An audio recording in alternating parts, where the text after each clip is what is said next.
extroverts, introverts, anybody out there are going to have worries and doubts and anxious moments about getting in front of people. It's human instinct.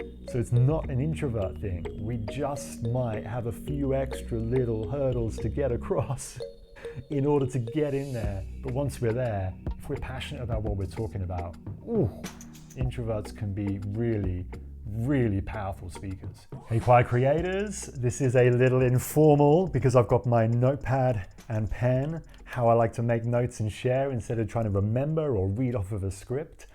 Very informal chat about 5 myths I believe people get wrong about introverts.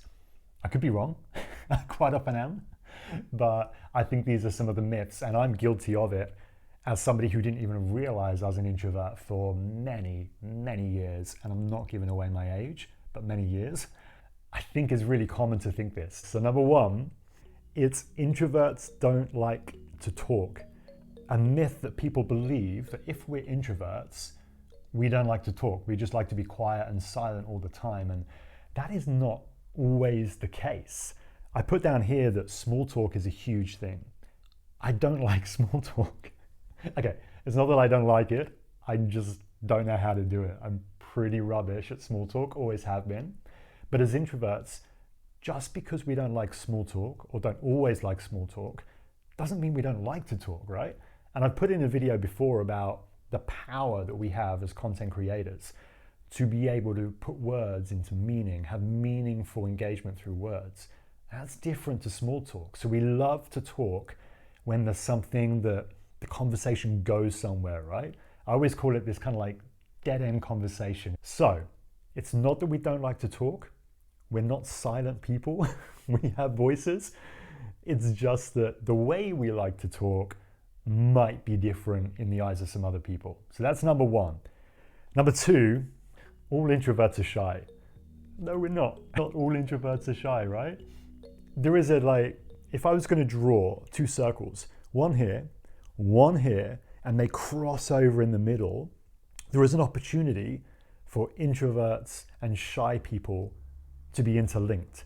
And I think that's where the misconception or the myth comes from, is that because sometimes the two are a little bit like gray in color, they're not sure what it is, it gets confused as being, oh, you're shy, you're an introvert, and that's not always the case. So the difference is, in my eyes, as a non-medical expert, so don't take my word for granted, shyness it's something where, and I'll put myself as an example, I'm scared of the fear of rejection from like social engagement, social interaction.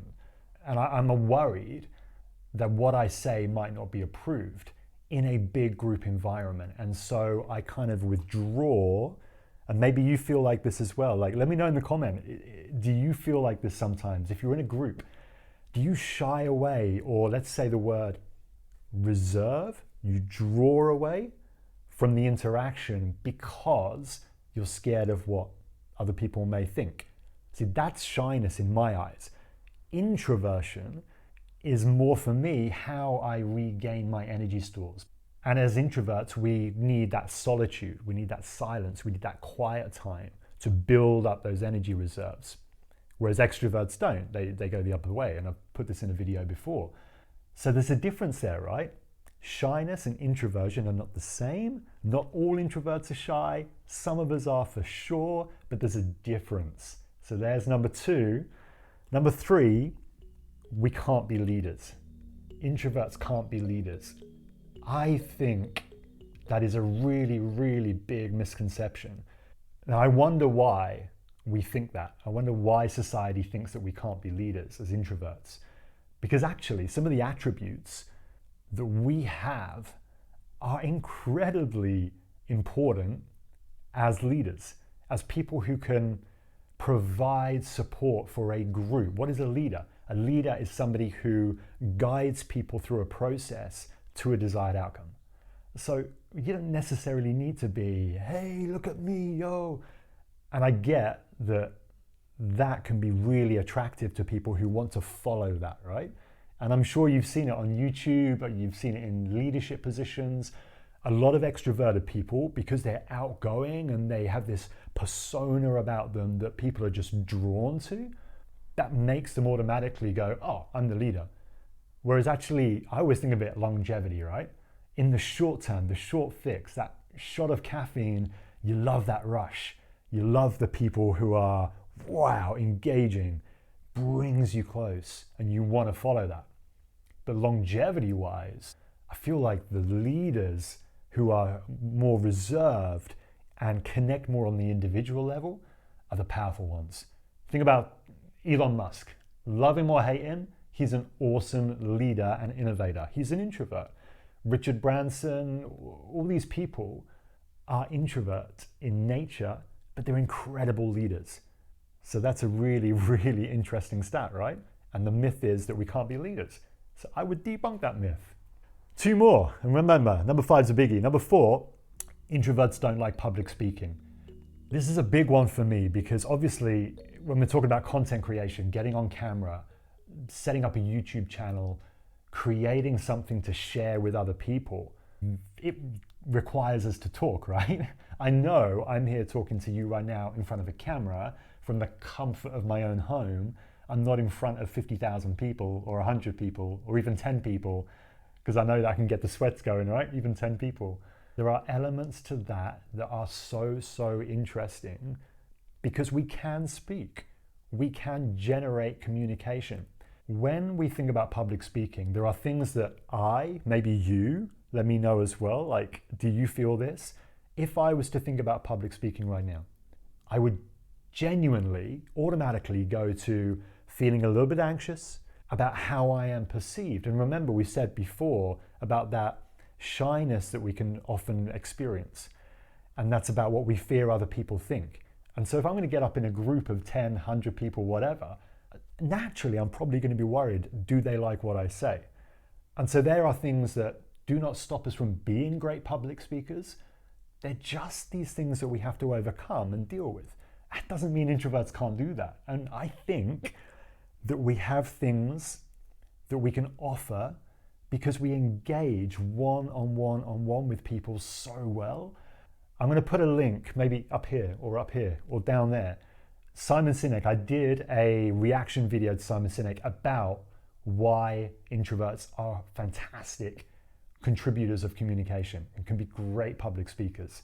So I'll put that link in and maybe have a watch and let me know what you think.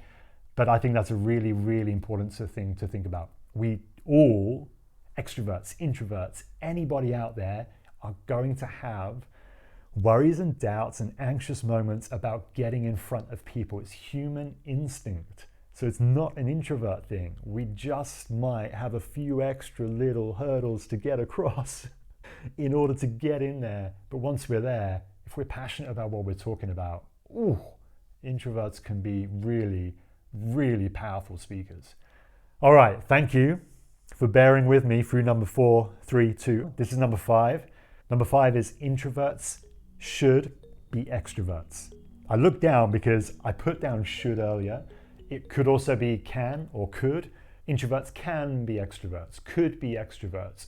I think introverts should be extroverts is the myth. Because in society, and I always bring this back to YouTube, right? I'm here, we're creating content. Maybe you're creating content. If you are, let me know what channel you've got, what project you're working on. Let's share, right? Sharing is caring. Corny, I know, but I like it. So as introverts, we can often look through YouTube and go, wow, all these channels, the presenters, the channel creators, they all seem extroverted because they're really, really like exuberant on camera. Introverts can be very engaging. And we have some great minds as introverts. Like introverts generally are creative thinkers, inventive in our ideas. When you think about some of these things that we're great at, creative, innovative, really engaging with our beliefs and our values, then if that's something that doesn't need fixing, like don't mend something that's not broken. Like I don't feel like I'm broken. I hope you don't feel like you're broken as an introvert or as a quiet creator. And so why do we think that we need to fix something and become like the extroverted characters that society shows us that we need to be. Maybe it's because we go 100 miles an hour and we clickbait through everything and these short videos of 10 seconds focus. It's very hard in that kind of thinking to go, I'm just going to sink in with this content. I'm just going to sit and draw in this information in the way that I like, because we're short, sharp, staccato, go, go, go. And so that can be a challenge. But honestly, like, celebrate being introverted. Let me know, have you experienced that society tells me I should be extroverted feeling? Whether it's friends, family, colleagues. I've felt it a lot, and maybe you felt it too. And it's important to share, because once you realize that you're not the only one, there's a lot of power in that. It gives us a lot of confidence to go, what I have to offer is valuable. So I'm going to leave it there. I was getting a little away from informal because I was getting quite passionate, right? But I'd really be interested to hear what you hear most. What are some of these myths that you hear that you're like, if you could just say to that person, oh my God, you're wrong. Like, I value your opinion, but you're wrong. These are not facts about introverts. These aren't true. And we have so much to offer as individuals, as creators, as quiet creators. Got a lot to offer. And let me know what you've got to offer, what you're working on, what you hear the most. There's so many things we can share. And remember, anything you share supports somebody else who reads it. And if you can light up one person today by a comment you make that inspires somebody else to do something they might have been hesitant about, like, it's well worth that 30 seconds to write it out. So I hope you have an awesome day. Let's connect real soon. And I'm going to go and, I don't know, get a cup of tea. What do you reckon? Rooibos, we're in.